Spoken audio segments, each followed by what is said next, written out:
Tonight, we will take both the law and the promise. Just a little while on the promise, that you may not be concerned. For I do know that so many people tell us that we must do this, that, and the other, or else. But you forget it. God planned everything as it has come out, and as it will be consummated. It is your Father's good pleasure to give you the kingdom. You do not earn it. It's not your due. It's not a reward. It's simply a gift, unmerited.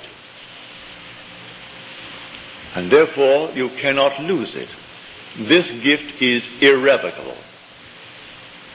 So no man can take it from you. No man can give it to you.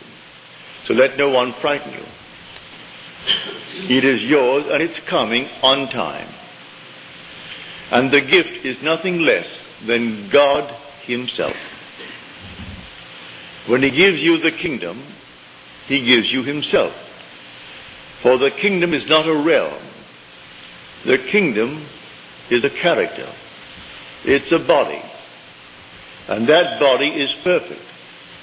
And wherever you are clothed in that body, everything around you is perfect.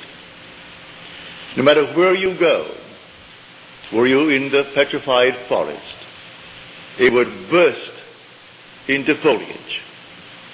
Were you in the desert, it would simply blossom like the rose. Were you in the midst of all broken members of society, they would all be in harmony. If you came into a world where there were blind, lame, halt, withered, instantly as you glide by, eyes that were missing would come out of the nowhere and fill the empty sockets. Arms that are missing, feet missing, everything will be made perfect because you are present. That is God's gift, which is the gift of himself, which is his body. One day you'll be clothed with that body. So set your hope fully upon the grace that is coming to you at the revelation of Jesus Christ within you. That is the unfolding within you of God and his Son. And this is the hope that makes it wisdom to endure the burden of this long, dark night of time. For as Paul said, I consider the sufferings of this present time not worth comparing with the glory that is to be revealed in us. We are told we are justified by his grace. Well, justification in Scripture is divine acquittal. You're completely acquitted. No matter what you have ever done, you are acquitted. So when we are told, those whom he foreknew, he also predestined to be conformed to the image of his Son. And those whom he predestined, he also called. And those whom he called, he also justified. And those whom he justified, he also glorified. So justification is simply divine acquittal. And glorification is the gift of God himself to you. So that man then matures when he becomes his own Father. So we say, it is the Father's good pleasure to give us the kingdom. In giving us the kingdom, he gives us himself. In giving us himself, man becomes his own Father.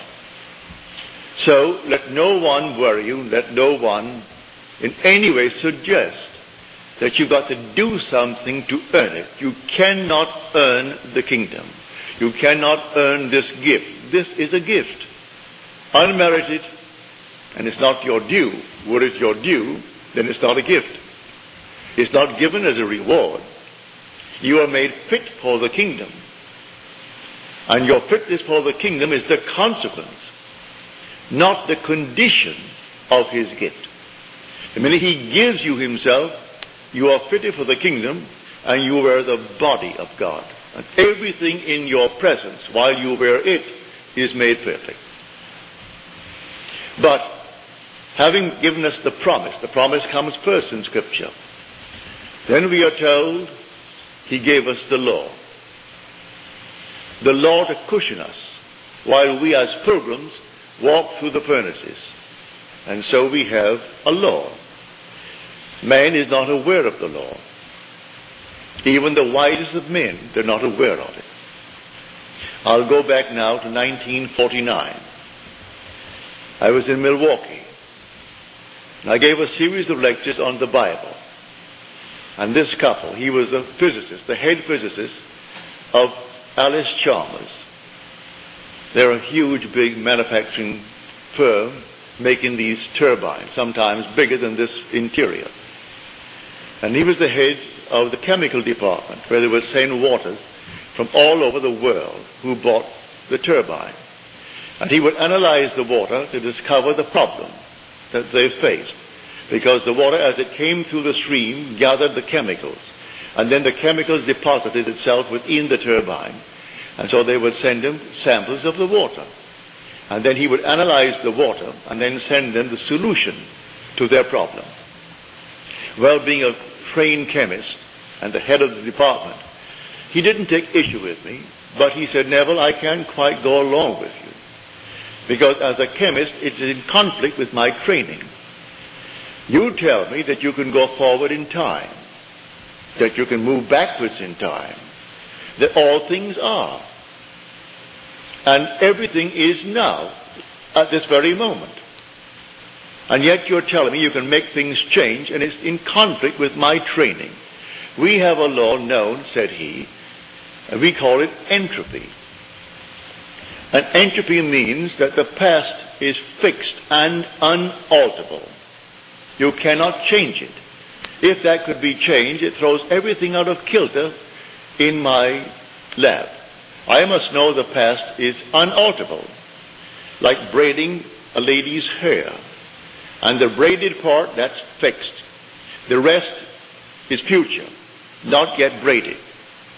We are waiting to see how it will develop from the braided part, because that is completely fixed and unalterable. And you tell me it is not, that the whole vast world exists now, past, present, and future, and that you can go into these sections of time in a world that is finished. But I can't go along with that. That's perfectly all right. I'm not a chemist.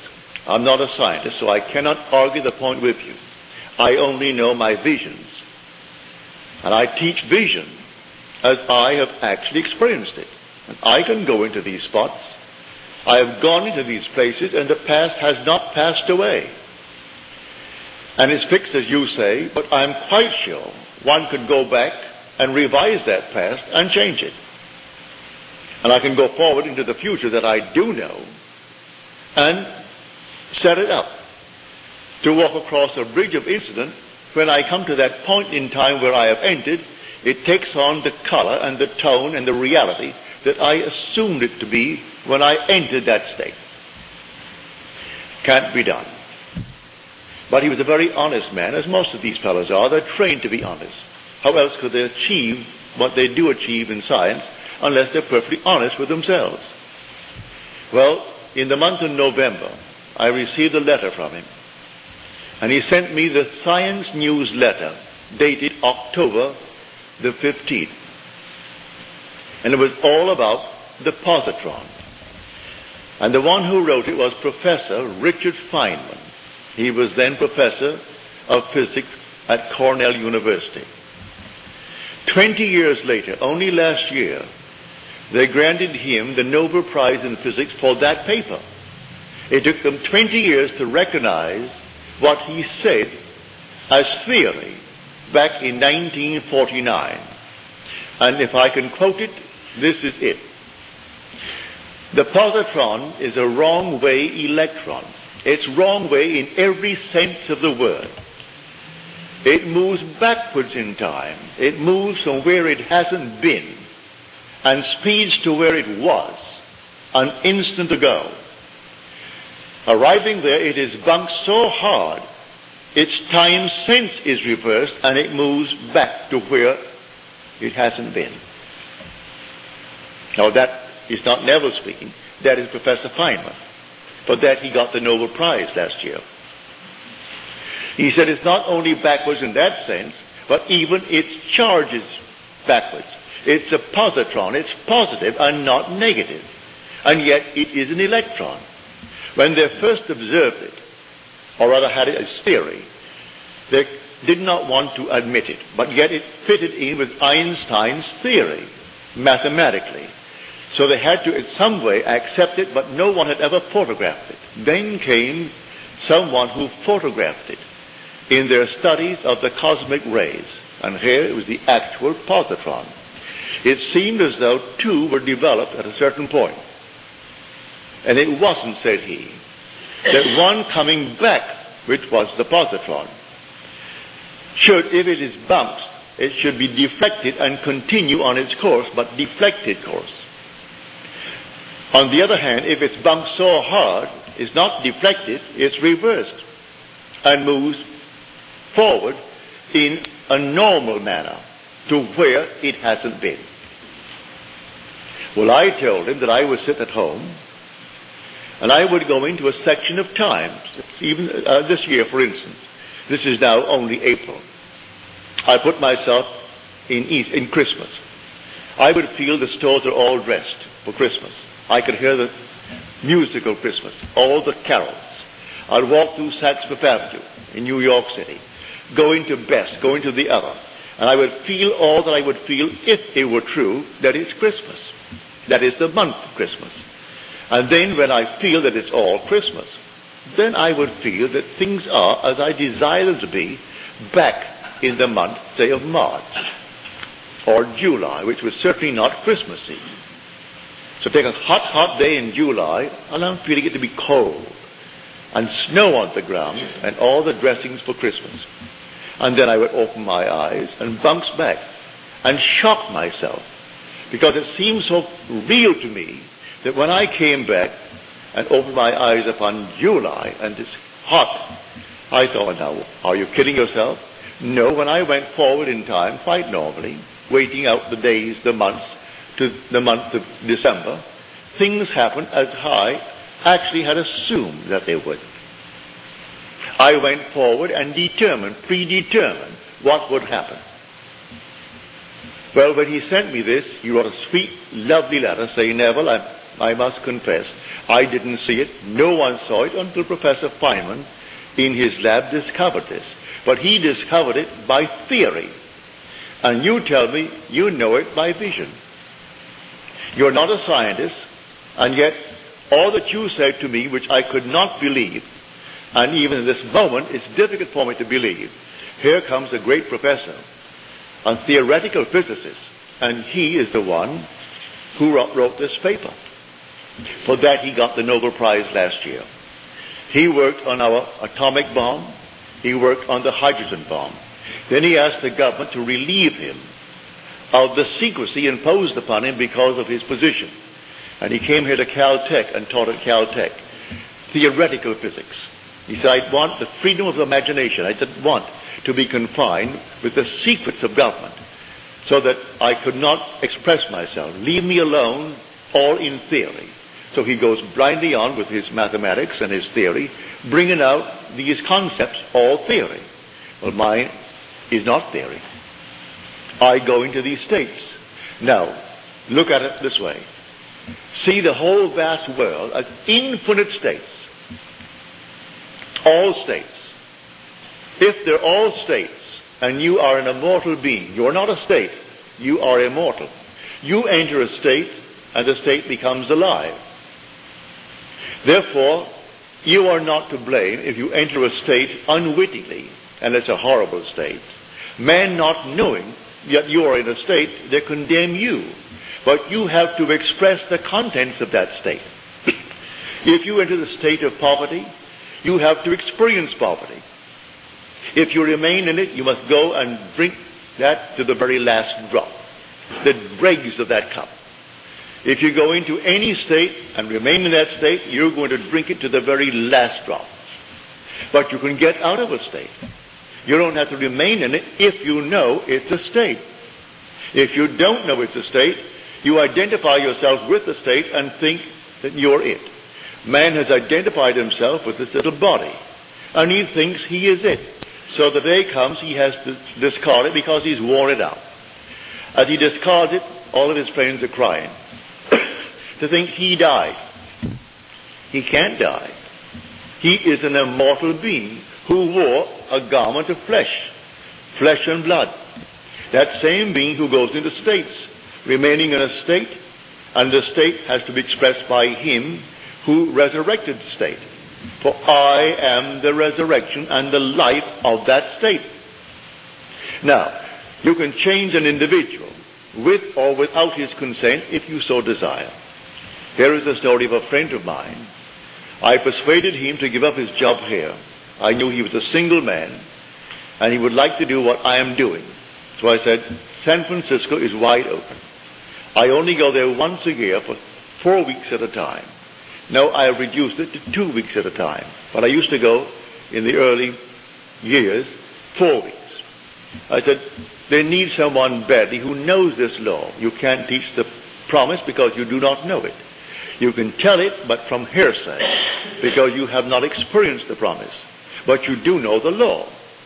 And you are presentable, you are a gentleman, you go up there, I will not give you any money. But I will give you my mailing list of 500. It's a live list. And you send out my list. When I go, I will tell them that I allowed you to have my list. And I will get behind you in that manner, but not in any other way. You've got to go on faith. Well, he quit his job here. He had seniority of 8 years in the place that he worked. He goes up to San Francisco, and he made arrangements to open. He had a little dog, lovely little dog, and he was walking this dog one afternoon before he opened.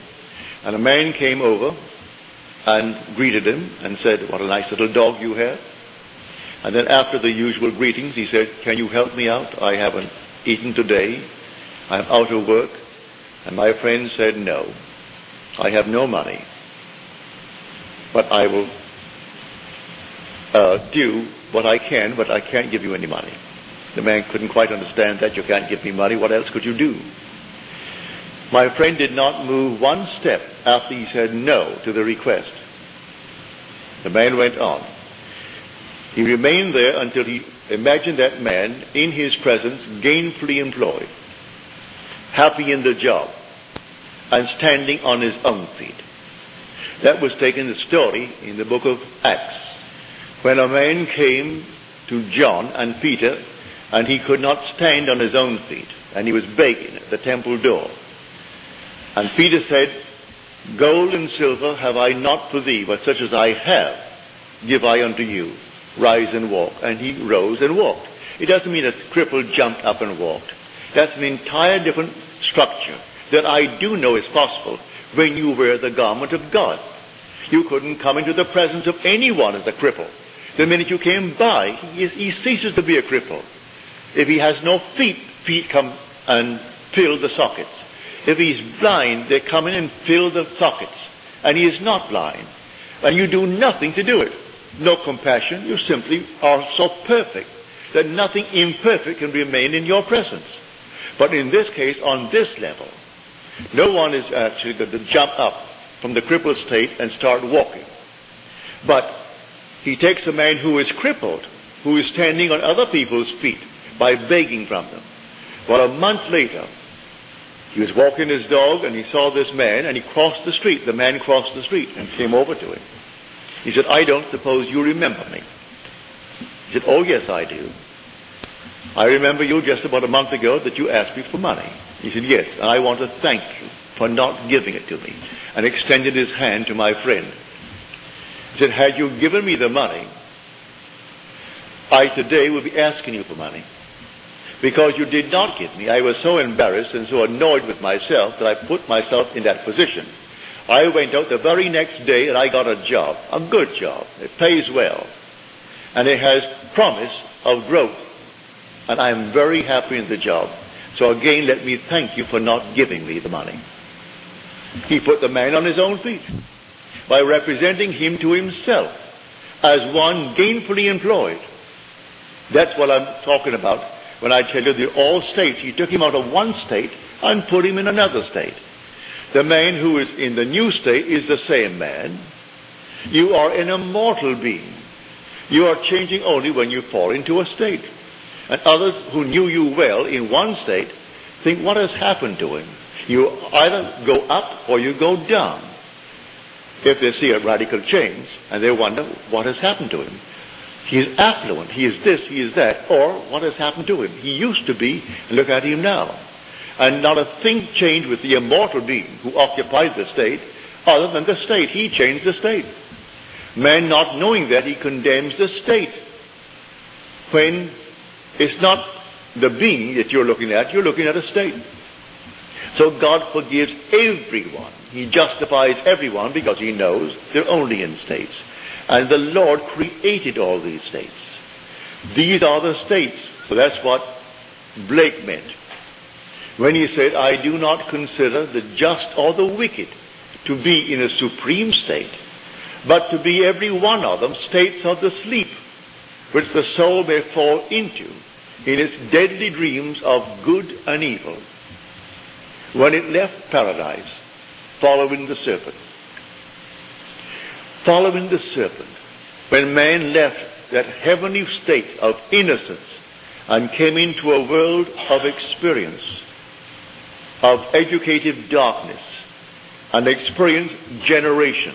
For here we are generating and multiplying these garments to clothe the innocent one who has come down. So the whole drama is from innocence through experience to an awakened imagination. When the imagination completely awakes, that's the divine body, Jesus. That's God. And it takes all of this journey. We are the pilgrims moving through states. So I tell you, master the art of moving from one state to another state. You are not the state. You never have been and you never will be. The state, if you are going to condemn the state, but why condemn anything? Move him out of a state into another state. Move yourself out of one state into another state. So others say it can't be done. Leave them alone. They say it can't be done. You go about your Father's business, moving from state to state as you desire it. Now it all starts with a hunger. It starts with a real desire on your part. And all these infinite states are simply to satisfy the hungers of men. So you want to be good, as you understand good to be. You want to be wealthy, as you understand it. You want to be famous, as you understand it. All these are states. Go into the state before you are qualified. Go into the state and stay there. The state has all the things necessary to externalize itself. But you are the occupant power. You have to go into the state and dwell there. Now, as I go into it, let me remain in it. If I come back like the positron, I'm simply going to be turned right around. I'm not going to be deflected and continue my journey in the same direction, only deflected. I'm going to be so shocked. And everyone is shocked. When I go into a state and it seems like this, it seems so real. When I open my eyes, oh, here I am, back there. But that shock turns me around from that return to my motion forward now as an electron. I'm not a positron anymore. I was a positron when I actually started back in time.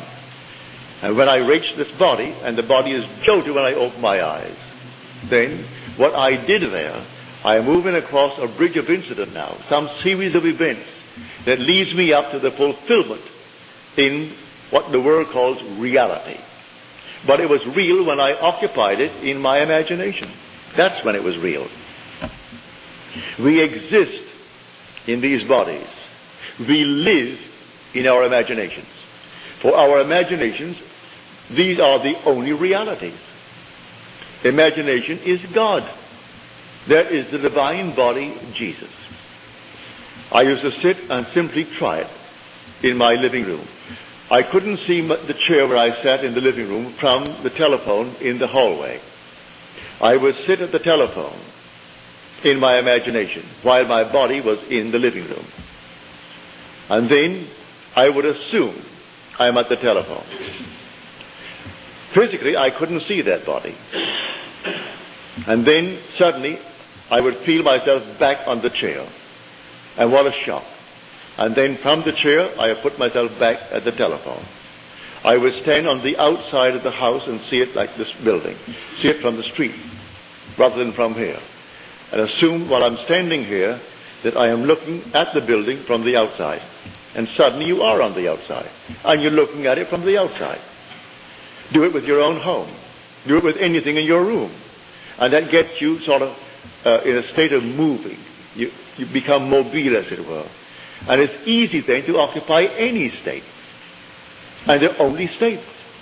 So when someone thinks themselves so important, it's only a state, but all right, that state in itself is important to them. And anyone occupying that state must do exactly what they would do. If I were in the state of Hitler, I would do the same thing Hitler did. Because it's a state. And if I fall into it, knowingly or unknowingly, I've got to play that part. So he does not consider the just or the wicked to be in a supreme state, but to be every one of them states of the sleep which the soul falls into when it leaves paradise following the serpent. That serpent of generation. So here, you can be what you want to be if you know that all these are only states. And in the end, you are justified. You are completely exonerated. You are acquitted, divinely acquitted. So let no one frighten you as to what you must do to earn the kingdom. You do not earn the kingdom. It's your Father's good pleasure to give it to you. And it's a gift that is not your due. It's not a reward for any good things you did. If you're in a state and you think that the good things you're doing is only the state, you moved into it, and I personally find it easier living in my world to be in good states. I find it easier to be kind than to be unkind. If I'm ever unkind, it hurts me more than anyone who received my dart, as it were. An unkind remark hurts me more than the one who received it from me. So I find it easier to be in that sort of a state. But eventually you will completely awake with a gift, and the gift is God himself. There's nothing but God in this world. But nothing but God. Someone called me up and asked me about devils. That she went down to this Christian Science practitioner who now feels she is now hungry with devils.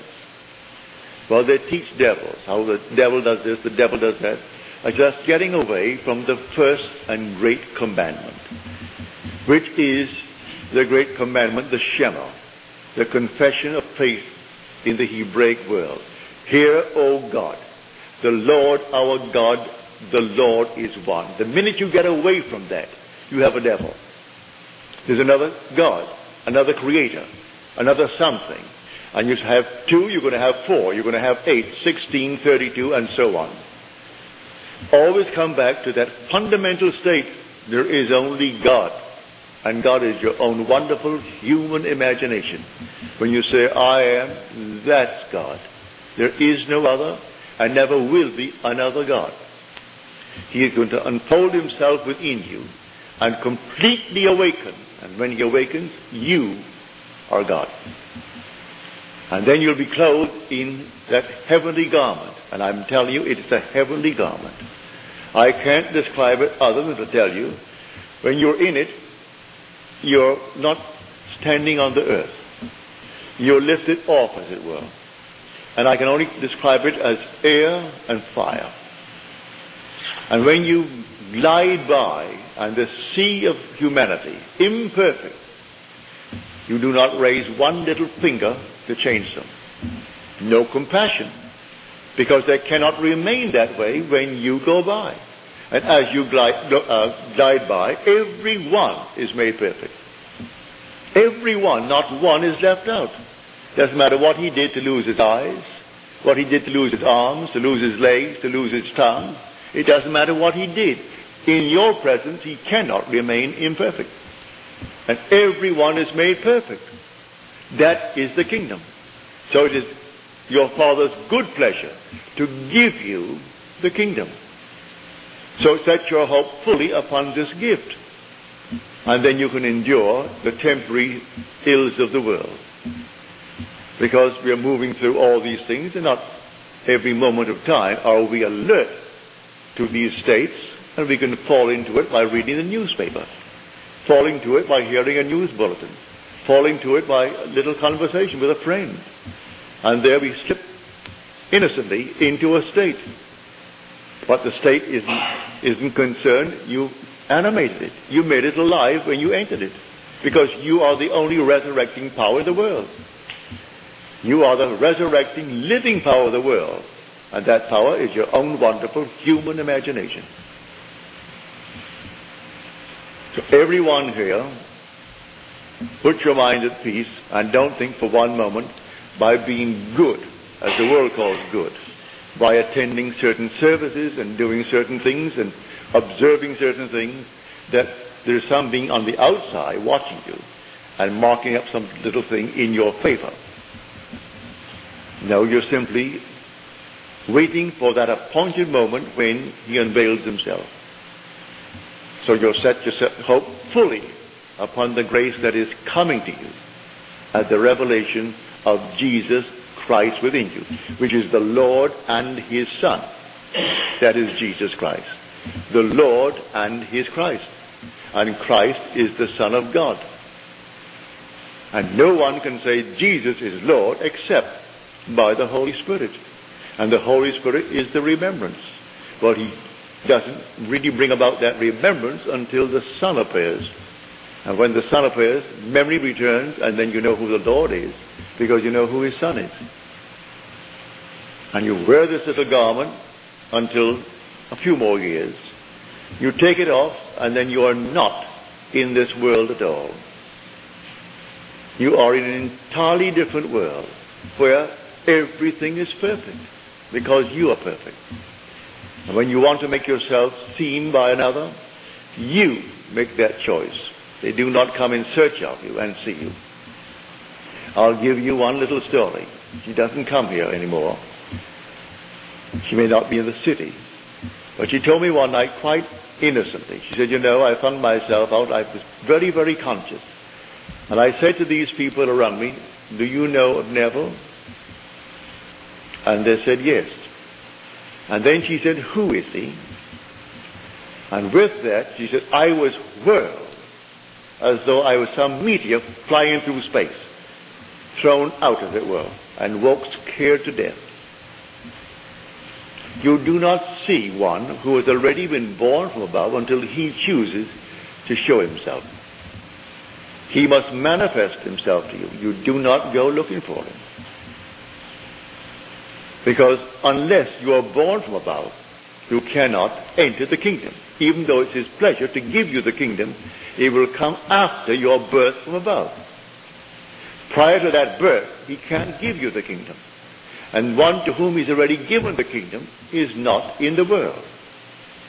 Though for a little while he is in the world telling the story, telling it from experience and not from theory. So I'm telling you exactly what has happened to me. I share it with you. And it's going to happen to you, every one of you. So let no one in any way try to convince you that you must be a little better than you are if you would get the kingdom. The kingdom is your gift. And listen to the words in the 11th chapter of Romans. It is irrevocable. The gift and the call of God are irrevocable. You cannot revoke it, and no one can revoke it. And your inheritance is not only God. You're told in the 4th chapter of Romans, you inherit the world. The world is yours, and all within it. You don't inherit some little portion of the world. You inherit God, and God owns the world, and the world is your inheritance. So in the 16th Psalm, David is made to say, The portion of my inheritance is the Lord. That's his portion. He inherits the Lord. The Son inherits the Father. And so a man matures when he becomes his own father. This is the great mystery of Scripture. And you will inherit the Father, for it is his will, and no one can break his will. It's your Father's good pleasure to give you. So when you hear people bragging how this one is better than the other one, forget it. They're judging states. So that man is richer because he's a state that is richer than the other state that is poor. But the occupant of the rich state does not differ from the occupant of the poor state. And the occupant of the state tonight that is in jail does not differ from the judge who sentenced them. One is not better than the other in the eyes of God. In the eyes of God, all are acquitted. That's justification. We are justified by his grace, we are told. All are justified by his grace. And grace is an unearned, unmerited gift of God. And that grace is God's last, his final gift, which is love in action. And God is love. It's his gift of himself. And that's when he gives you himself. There's not a thing else to give. He gave you himself. And the whole vast world is yours. So we inherit the earth. Now tonight, I hope you'll start practicing. Won't take you any time at all to try it. It costs you nothing. And it works wonders. You can sit here tonight or you go home. Put yourself in a state of affluence. What's wrong with that? I know, well, back in the 1920s, 1930s, we had a deep depression beginning in 29. And do you know that you could go to Tiffany and buy, say, 8 glasses, beautiful glasses for a wedding present? Cost you what? Not more than 75 cents. A beautiful glass. And in a Tiffany box. The whole thing was a Tiffany box. Beautifully done. You'd go to Macy's or Gimbel's and you'd buy something not comparable for $1, $1.25. But the majority would not be seen dead in Tiffany. That was style. That was something beyond them. They wouldn't even walk in. They felt embarrassed to walk in. Yet you could go into Tiffany, the jewels on the first floor, take the elevator to the third, where they had the lovely china and lovely glassware on another floor, and get a beautiful gift wrapped package from Tiffany. You didn't have to send 2 dozen. 8, that's enough. 8 beautiful glasses. And people would not go in. They were embarrassed to be seen in Tiffany. I'm quite sure the same thing is true here with their branch hair. And you could go to Tiffany and buy a lovely thing for very little, really. But people are trained, that means something that's classy and that and the other. And if you're in one state, you can't argue them out of it. They've got to get out of that state to be able to go into a state. And if you tell them, you know, at one time in your life, a $12 suit was all that you could afford and all you thought you could ever afford. You get out of that state and think something differently. And then you pay $250 for a suit easier than you could get at the $12 for the other suit. I know it happened in my own case. When I began to buy a suit for $250, it was easier for me to pay $250 than when I had to get at $12 for a suit. That if it rained, I had to start running. Or I couldn't get out of it. Now that is life. And you simply move from one state into another state. And the same being, I'm not another being. I answer the same name. You say Neville, I answer. I answer then to the name Neville. And yet I move from one state to another state to another state. As you move from one state, what you couldn't do in one state, you find it so easy to do in the other state. I was in a state for the longest while where I couldn't eat meat, fish, fowl, drink alcohol, smoke, sex. Well, I did nothing. but nothing. Then overnight, my friend Abdullah told me, you're going to come back from Barbados and you will have died, you know. I said, I will die? He said, I don't mean that you're going to die and be buried in Barbados or buried at sea, but you will have died. All the things you haven't done in 7 years, you will be doing before you get back. Do you know he was true? And I couldn't tell you how it happened. I couldn't tell you how it happened. It just happened. In Barbados, I lived for 3 months in my mother's home, and still lived as I did in New York City. And on my trip north, in 10 days, I was doing everything I hadn't done in 7 years. And I cannot tell you how it happened. I moved out from one state into another state, and it came to me as normal and as natural to do the things I did at sea as I did in 7 years the other things that I didn't do. So I tell you, the only states, all states of consciousness. And if you recognize that, you can forgive every being in this world, no matter what he is, or what he plans to be, or what he has done. Because in the end, he is going to be justified. He is justified by the grace of God, as we are told. Everyone is justified by the grace of God. He is divinely acquitted. And when God acquits him, who is going to judge him?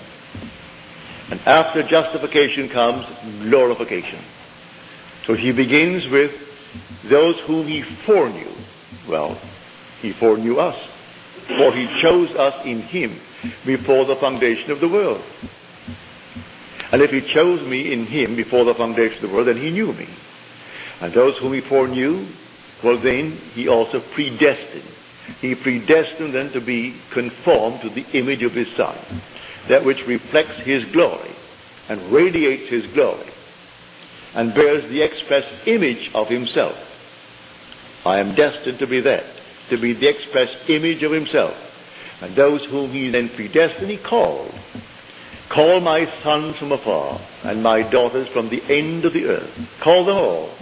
And he's calling us one by one by one, for we are so altogether unique. He can't call us in pairs. Call us one by one. And those whom he called, he also justified. And those whom he justified, he also glorified. So you are destined to be glorified with God, as God.